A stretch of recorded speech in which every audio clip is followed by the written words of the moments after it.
देश की इस वक्त की सबसे बड़ी खबर, देवेंद्र फडणवीस बनेंगे महाराष्ट्र के मुख्यमंत्री। फडणवीस फिर एक बार सीएम पद की शपथ लेंगे। तीसरी बार मुख्यमंत्री पद की शपथ लेंगे फडणवीस। देवेंद्र फडणवीस की मां सरिता फडणवीस ने कहा था कि बिल्कुल वे सीएम बनेंगे। यह एक बड़ा दिन है क्योंकि मेरा बेटा एक बड़ा नेता बन गया है। देवेंद्र तो जीतने वाला था, मुख्यमंत्री तो बनेंगे 100%। वह पूरे 24 घंटे कड़ी मेहनत कर रहा था। 24/7 उसकी मेहनत चल रही थी। मेरा पानी उतरता देख मेरे किनारे पर घर मत बसा लेना, मैं समंदर हूँ, लौट कर वापस आऊंगा। आपको बता दें कि देवेंद्र फडणवीस पीएम मोदी की पहली पसंद है। ऐसा लग रहा था कि सीएम पद को लेकर महायुति घटक दल में कुछ असहमति है, लेकिन इन सब के बीच बड़ी खबर निकल कर आ रही है कि फडणवीस फिर महाराष्ट्र के मुख्यमंत्री होंगे। अब थोड़ा जान लीजिए देवेंद्र फडणवीस के बारे में कि आखिर क्यों भाजपा की राजनीति में फडणवीस बड़ा नाम बन गए। फडणवीस का दृढ़ विश्वास है कि पॉलिटिक्स सोशल और इकोनॉमिक चेंज का एक साधन है और उनके 25 वर्षों के राजनीतिक करियर में भी यही बात परिलक्षित होती है। अथक और निरंतर काम करने की उनकी क्षमता उनके जनता सर्वोपरि यानी पीपल फर्स्ट के मंत्र से आती है। अपने सामाजिक और राजनीतिक सफर के हर कदम पर वे सभी के लिए समान प्रगति देखने के लिए दृढ़ रहे।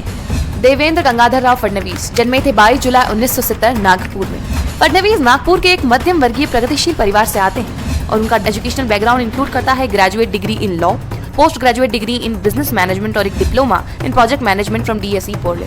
उनका राजनीतिक जीवन बहुत कम उम्र में ही 1992 में शुरू हो गया था। वे नागपुर नगर निगम में पार्षद चुने गए और लगातार 2 कार्यकालों तक सेवा की। उन्हें भारत में दूसरे सबसे युवा मेयर होने का गौरव प्राप्त है। वे नागपुर के सबसे युवा मेयर रहे हैं और मेयर इन काउंसिल के पद पर दोबारा चुने जाने वाले एकमात्र व्यक्ति हैं। इसके अलावा वे 2 बार नागपुर के मेयर भी रहे।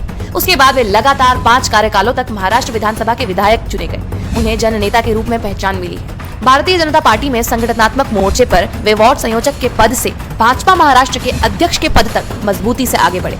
सबसे हालिया संगठन जिम्मेदारियों में केरल राज्य के प्रभारी और बिहार और गोवा के चुनाव प्रभारी 2020-21 शामिल है। महाराष्ट्र में ऐतिहासिक 2014 और 2019 के लोकसभा चुनावों के लिए अभियान का नेतृत्व फडणवीस ने किया था। महाराष्ट्र विधानसभा चुनाव और ग्रामीण और शहरी स्थानीय निकायों के कई चुनाव उनके नेतृत्व में लड़े गए और जीते गए, जिससे इतिहास और रिकॉर्ड बने।